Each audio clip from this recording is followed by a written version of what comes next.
I've come across a few NDEs that mention blue beings or plasma blue beings or beings full of water and encased in some kind of like outline. And it just stuck in my mind because I've heard of more than one, and I was just like, okay, I have to mention this, see if anyone else has heard of this.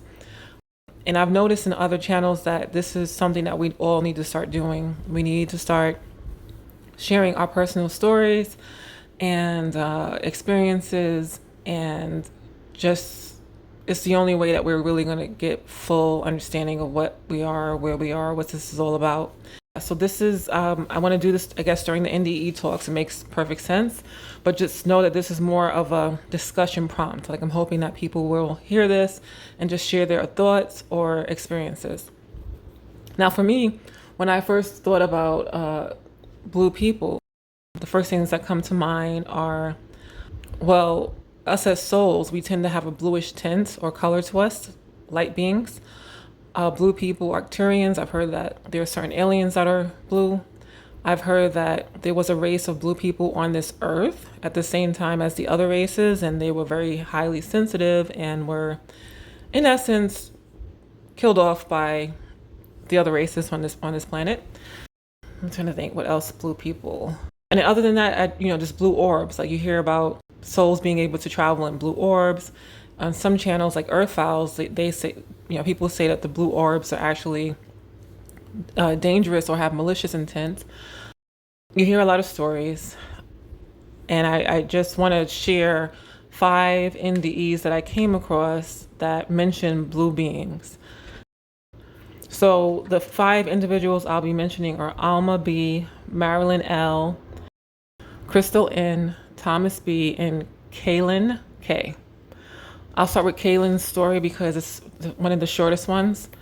And let's see. So Kaylin says, well, first let me tell you how each person died, and then I jump straight into their NDE or their experience. So Caitlin had a surgery-related life-threatening event, renal failure. There was no wall in the intensive care unit. All I saw was blue people and trees, and I wanted to get over to the other side, to the ladies in bright white who were laughing and throwing snow. And one of the ladies was my grandma Bessie. The blue trees and people would not let me through. I was always floating above the bed. No matter how hard I tried to go across the trees, I couldn't. So that's the end of her experience with blue people and apparently blue trees, which is interesting because in what I think to be my channeled sci-fi series, Questmire, I have blue trees. The world of blue trees is source 1. Okay, let's see. So the next one, okay. All right, so this one's very interesting. It's a little longer.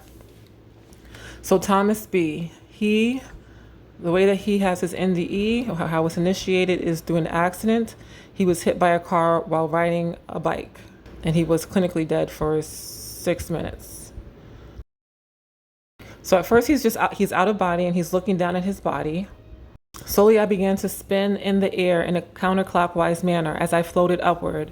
I could see the top of a neighbor's magnolia tree that was in bloom and the tops of other old live oaks in the area. Then, in a flash, I was somewhere else. In this new place, I was watching myself again in what can best be described as a 3D movie of my short 9-year-old life. I saw mostly the highlights. Sometimes I was me, sometimes I was watching from above, and sometimes I was observing from the perspective of other people involved. At the end, there was an event where I did something bad out of anger. In this instance, I was inside my body and I rejected the behavior and resisted doing it. In my mind, I yelled, "No!" At this time, a yellowish light shot out of my chest. Many things happened all at once. The best way I can describe what happened next is that it was like I ripped apart the 3D movie of my life. I realized that the yellow light coming out of my chest hit this being made of light and color. It threw the being through space and into the air. Then the being went through a crowd of other beings that were watching, participating in my life review. I then realized I was somewhere else and surrounded by these beings of light. We were in a very bright place, but the light did not hurt my eyes. They were beautiful, had many colors swirling in their core cavity area and a bluish light in their head area. They were partially see-through, like plasma. I was surrounded by hundreds of them. In unison, they all spoke to me repeatedly, saying the same thing. You are loved. You are welcome here. They spoke not with words, but with thought and emotion. It was immediate understanding with knowledge when they communicated. I was partially held in place, but could move my eyes and look down. When I did, I realized I had the colors in my core area of my body just like they did.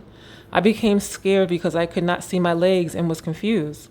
They said in unison again multiple times, you are loved, you are welcome here, until I calmed down.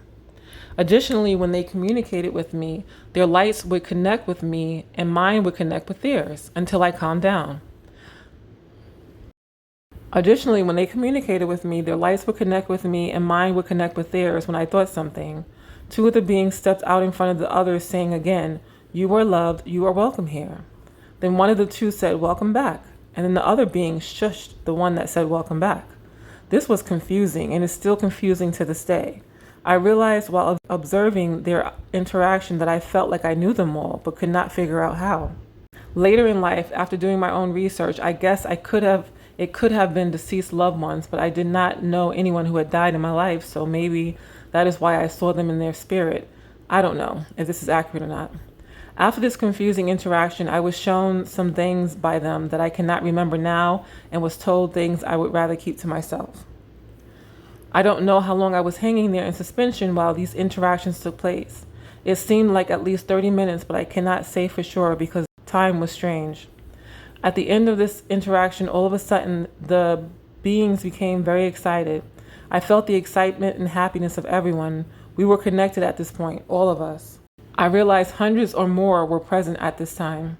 Strangely, I forgot what I was doing there suspended in this area and started to feel the excitement as well. All at once, I could move my head left to right, but I could not look behind me.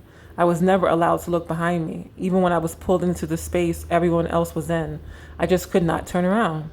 When I turned my head towards the source of excitement, I saw a great being at least twice the size of the others.